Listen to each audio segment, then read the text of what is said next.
Hi everybody, welcome back. My name's Nicholas. It is the most beautiful day. It's in the mid 50s, which for me is the absolute perfect temperature. I would say my favorite temperature is probably between 50 and 55. So it's like the perfect day for me to be outside. So that's what we're gonna do.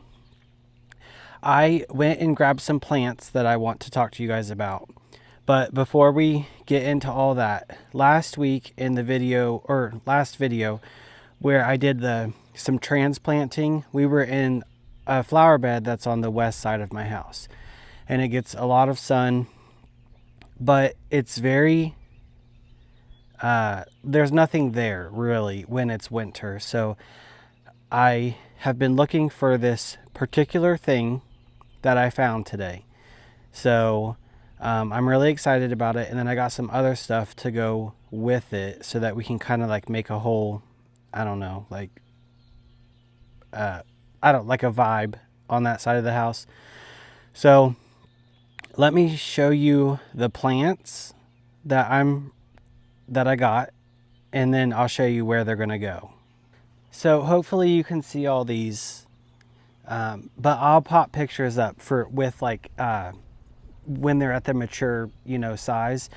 But to start out, the thing that I have been wanting, and I saw them in a garden center last year, and I said, I'm going to get those. And then when I went to go back to get them, they weren't there. So they are Blue Arrow Junipers. They have the most beautiful blue color, and when they're full grown, they get 15 to 20 feet tall and 3 to 4 feet wide. So it gives you a lot of height with not a lot of width, which a lot of the times width is what we struggle with in the garden. So if we can go up, that's great. It's just hard sometimes to go, out. But I got 2 of them. So they're going to like flank an area that I'll show you about. They're so pretty. I'm so excited to have these. I'm so excited. And then I got 2 of these Color Spire's Violet Riot Salvias from Proven Winners. I've actually never seen this version in any of the stores around me before. Maybe I just didn't notice, but then when I saw the name, I was like, wait, I don't think I've seen that. So I grabbed 2 of these, and they're like the most beautiful violet color, and they're blooming now, which if they weren't ahead of schedule from like the grower or whatever, they wouldn't be like this. Like my salvia is coming up, but it's nowhere near even budding right now. These get 22 to 24 inches tall and then 20 inches wide.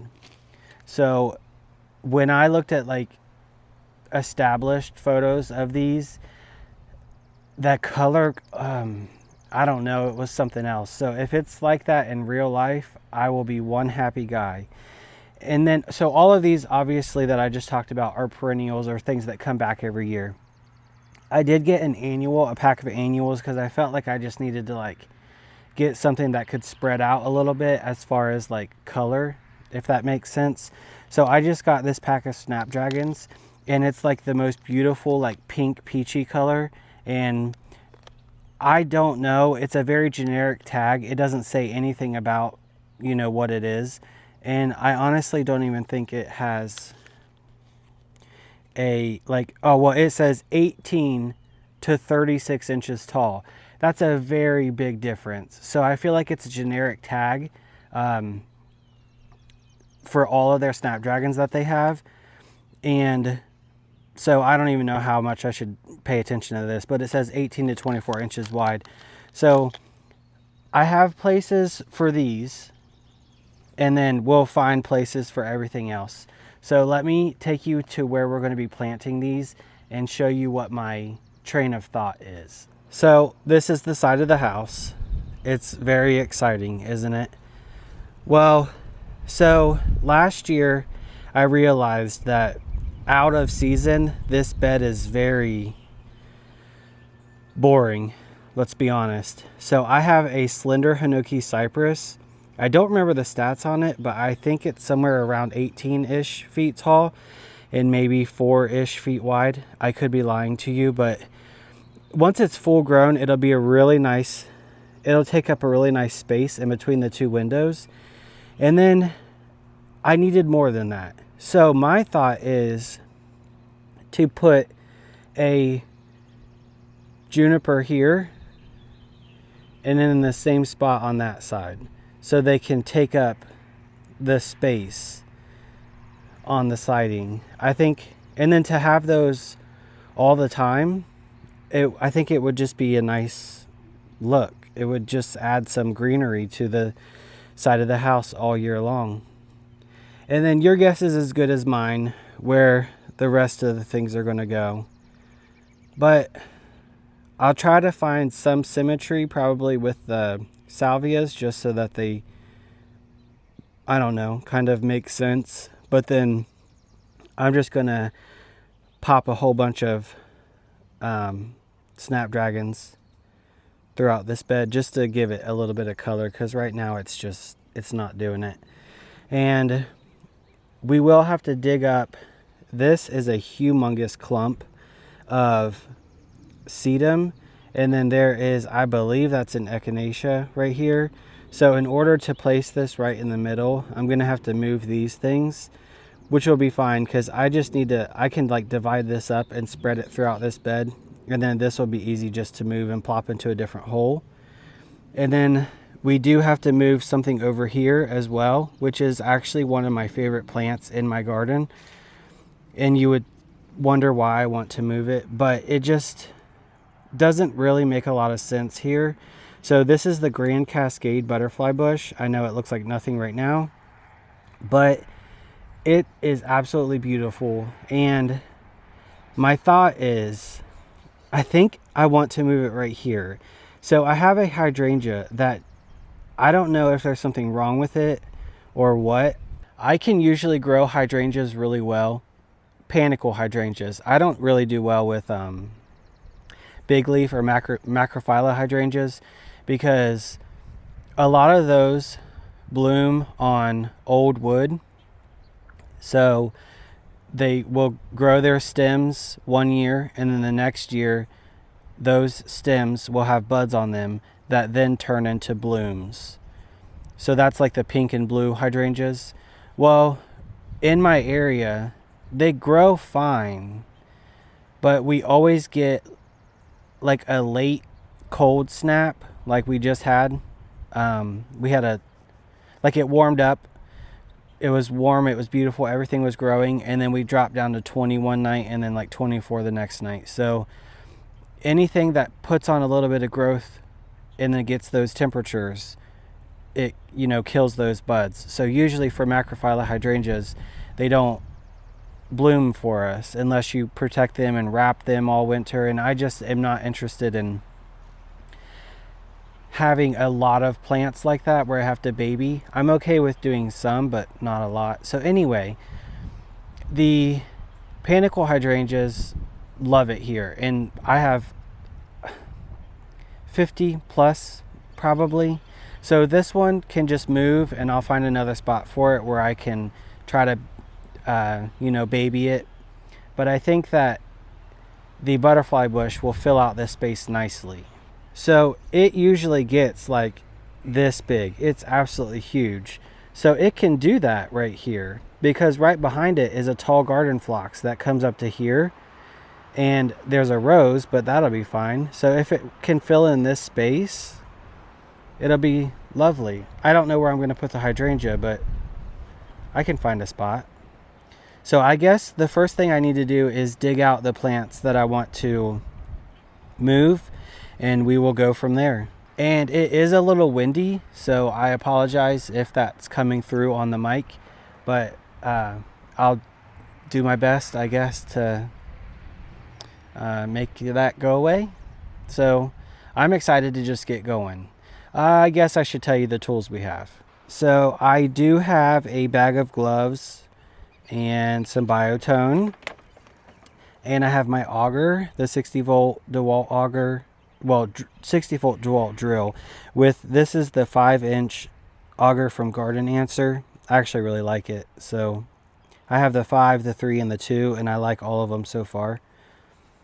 And then I have a shovel. to dig out the plants. So I think we should get started.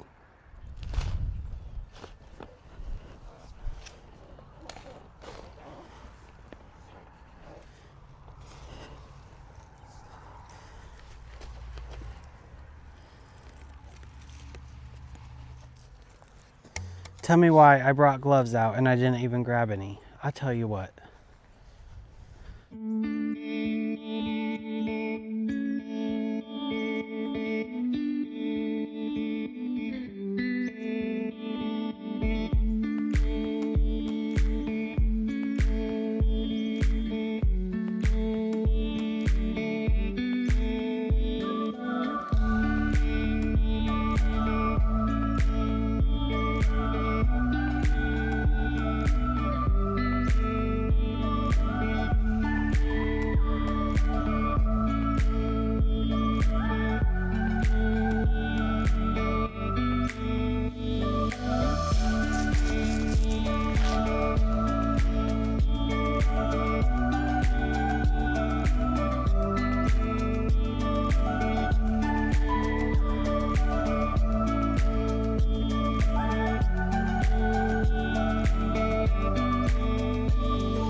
I think I'm going to love this. Starting on the left side, there is obviously a juniper, and then I did end up putting a clump of the sedum back in kind of the spot where it was. I just moved it over a little bit. And then as we go down, the next thing we get to is one of the salvias, and then it's flanked on the other side by another salvia. And then the echinacea that I pulled up, I believe it's an echinacea. I think it's like a pink, like a really vibrant pink. I ended up putting right there. And as we move down, there is the other juniper, and then the butterfly bush on the corner. So now if we're looking back, I mean, maybe in 5 years or something, it'll actually look like what I'm, like at least envisioning. But we'll have the slender hinoki cypress and then the 2 junipers with obviously a whole bunch of stuff under it. But I just needed some height here. Before I put this juniper or slender hinoki cypress, I was going to do like a big trellis with something climbing on it, which probably would have gave me something sooner than the cypress, but I really liked it, so I just thought I have time. So now I have to go grab the smaller auger attachment so I can just like throw a bunch of Snapdragons in here, and then this bed should be done for this season. I would imagine, unless I decide to move something else, or if I want to put some maybe like low growing stuff like annuals to bring like some real color. But let me show you what's in the wagon left over. I still have the hydrangea that I need to find a spot for. I believe it's a vanilla strawberry or something of that nature, but I don't know if there's something wrong with it, but it just doesn't grow. And then I have some clumps of sedum, which I think I have a possible idea for. Sedum does not need drip irrigation, and that whole bed does have drip. I think I know somewhere where, well, let me show you. This area between my house and the neighbor's house and barn, I have quick-fire fab hydrangeas. There's 5 of them. And then in between, I have some peonies that were, one of my neighbors was just going to throw them out, so I grabbed them up. And they're coming up really well. There's one there, there, and then in between that hydrangea and that hydrangea over there. But I was thinking maybe I could just put some of the sedum, I don't know, in this bed somewhere. Just a thought. That's the sedum, but I don't know about the hydrangea yet. Let me go get the auger, finish this bed that we're working on, and then we'll figure out what else we're gonna do. I don't know if I need to like put the hydrangea in like a container so like I can try to baby it. I don't know, we'll see.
Well, it's done. There's one there, there, all the way down. There's 12 of them. So your guess is as good as mine how big they're going to be. But it's a very cottage style garden, which is what I do. So things can, you know, be taller in spots and shorter in spots, and it still looks really good. But to give you a close-up, this is the color of them. So pretty. So pretty. But as far as the hydrangea and the sedum in the back of the wagon goes, I think I'm just going to keep them wet and think about it. Think about where I want to put them. I mean, if you've seen me plant one thing, you've seen me plant 1,000 things. So, yeah, I'll try to give you guys updates when I decide to put them in and where I decide to put them in. So that's going to be it for today. I hope you enjoyed it. I'm looking at the bed right now, and things are starting to come alive, and I really think it's going to be something pretty. Although I just remembered that I wanted to make that bed bigger this year. So that's a problem for another day, right? So that's going to do it. I have some other things I need to get done that you guys are probably not interested in. So I will see you very soon. Keep learning and keep growing.